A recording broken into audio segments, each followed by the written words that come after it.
Bonjour, bienvenue, Moriarty, Olivier Saladin, Les Noces de Figaro.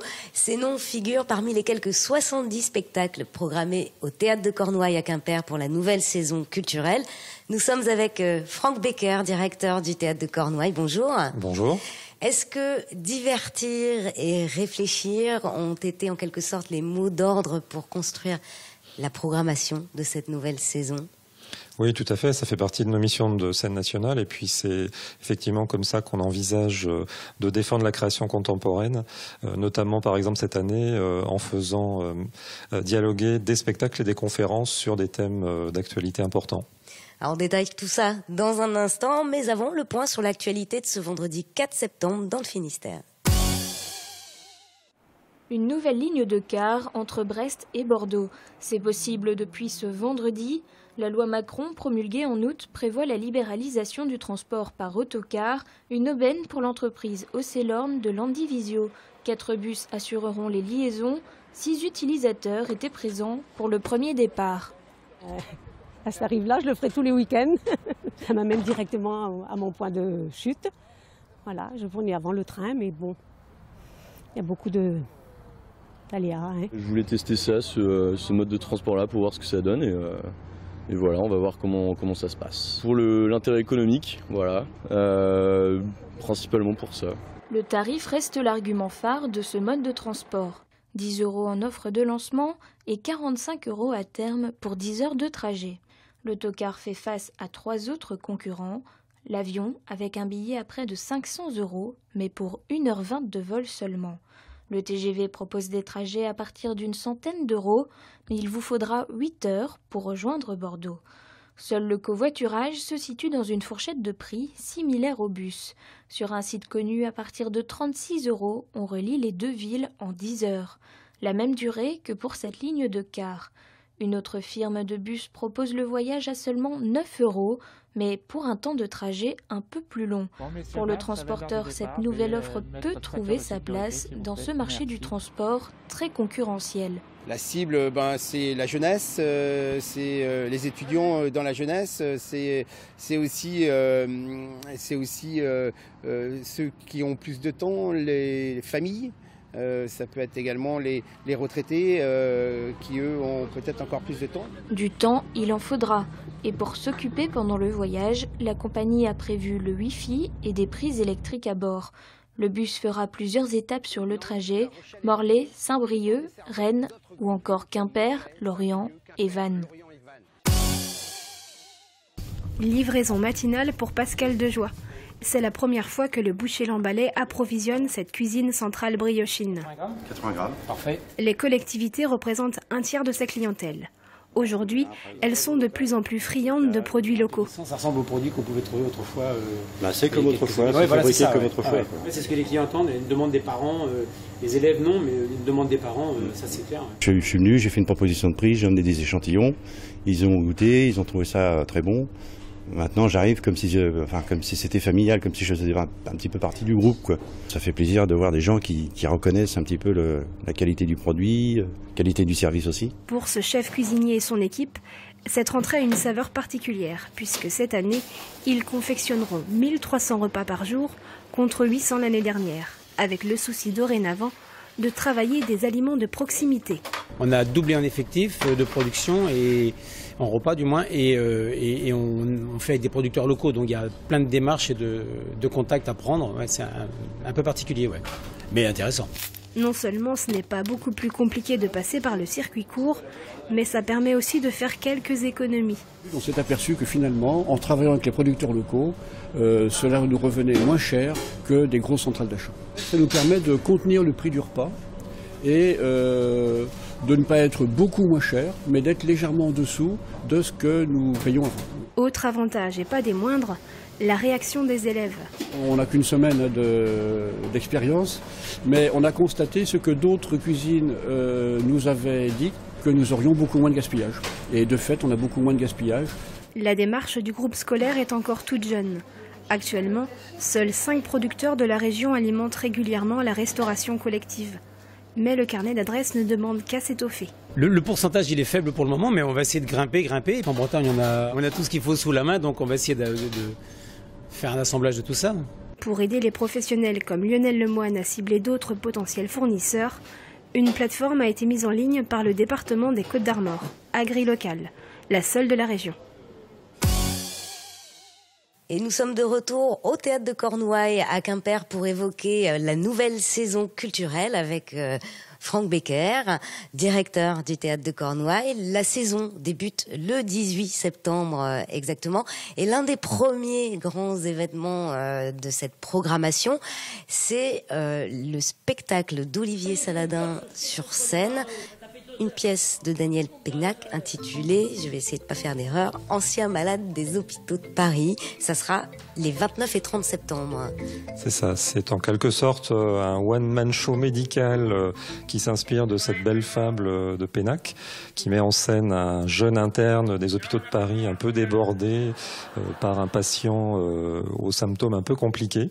Et tout ça donne un spectacle fort réussi, porté magnifiquement par le talent d'Olivier Saladin qui s'est vraiment amené une théâtralité supplémentaire à ce texte déjà fort bien ficelé.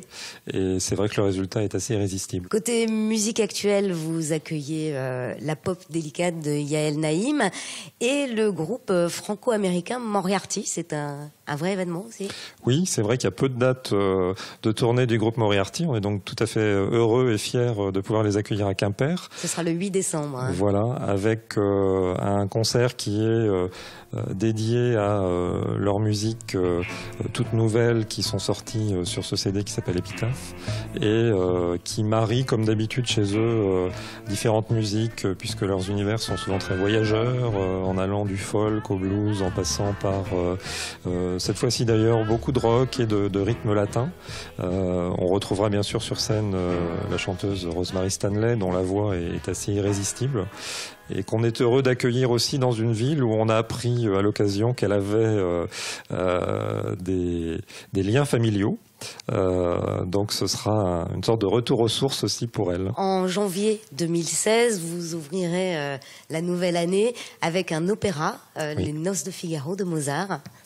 On est très fiers de cette production qui sera portée par le Théâtre de Cornouailles notamment et qui permettra de découvrir ce grand classique de Mozart avec Alexis Kosenko à la direction musicale et Galine Stoeff, le metteur en scène, qui a d'ailleurs beaucoup travaillé à plusieurs reprises pour la Comédie Française.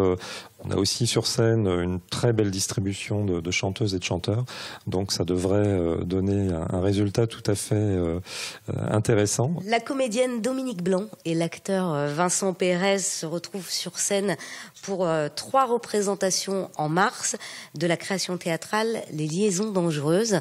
C'est un grand rendez-vous ça aussi oui, côté c'est théâtre. Sûrement un des moment marquant de la programmation théâtre de cette saison, avec la possibilité de découvrir bien entendu ces 2 grands comédiens que vous avez cités, et puis aussi une mise en scène de Christine Le Tailleur, qui est une grande spécialiste, si je puis dire, de Sade et du théâtre libertin, et qui là, je pense, saura jeter un regard assez intelligent sur ce grand texte de Choderlos de Laclos que tout le monde connaît bien.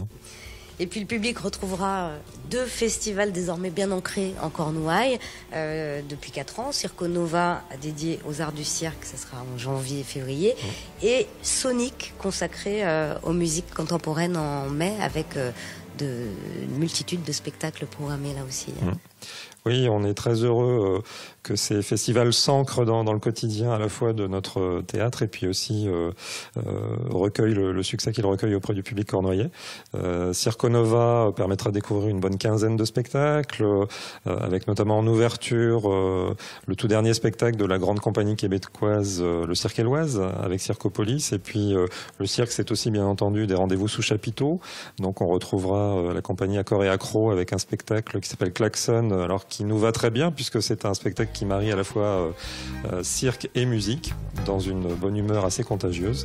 Et pour ce qui est de Sonic, effectivement, c'est maintenant le rendez-vous qui vient un peu clore notre saison, avec cette année 6 spectacles sur 4 jours, la possibilité de découvrir le travail de 15 compositeurs contemporains différents, et notamment 2 rendez-vous, je pense, qui mériteront le déplacement. Le premier, c'est un opéra qui nous vient de Lituanie, qui s'appelle, en anglais dans le texte, Have a Good Day, qui parle de notre société consumériste d'aujourd'hui autour de 10 personnages de caissières de supermarché. D'où l'expression Have a good day, bonne journée à vous. Et puis le grand monument du cinéma bien connu de Fritz Lang, Metropolis, où la musique a été réinterprétée par Xavier Garcia sur des accents très électroniques qui conviennent tout à fait à cette esthétique cinématographique. La création bretonne a également sa place au théâtre de Cornouailles pour cette saison. On peut citer Roland Becker avec une création baptisée Guadec Project et également les 10 ans de la Crest Braze Academy qui seront fêtés ici. Oui, on défend effectivement la musique au sens large, toutes les musiques, les artistes musiciens bretons et notamment la musique traditionnelle, avec ce nouveau projet de Roland Becker qui rendra hommage à la fois aux sœurs Guadec qui ont popularisé dans les années 60, 70, voire 80 nos musiques bretonnes bien au-delà de nos frontières régionales. Et puis on accueillera aussi effectivement sous forme de soirée événementielle les 10 ans de la Crest Braze Academy avec une double soirée, un double plateau. En première partie de soirée autour d'Éric Marchand, 5 autres musiciens qui rendront hommage à toutes les compositions qui ont été écrites, réalisées par toutes les promotions de la Crest Braze Academy depuis le début. Et puis enfin, on retrouvera les tout derniers élèves, musiciens, chanteurs de la Crest Braze Academy 5 autour d'un programme corps de pincée et un rapport entre musique orientale et musique bretonne. On ne peut bien sûr pas être exhaustif pour présenter cette nouvelle saison culturelle au Théâtre de Cornouailles. S'il y a un événement, un spectacle que vous voulez mettre un peu plus en avant aujourd'hui, quel est-il ?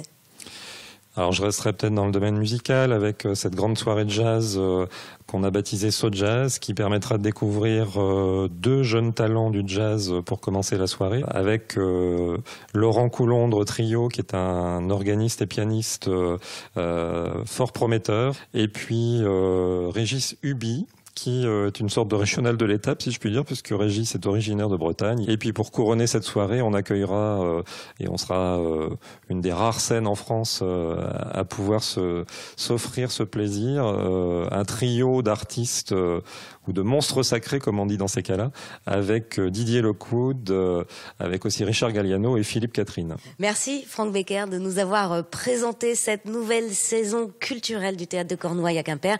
Il y a bien sûr un site internet pour toutes les informations. C'est la fin de cette émission. Lundi, vous retrouvez Pauline pour un nouvel Instant T. D'ici là, bon week-end. Ciao.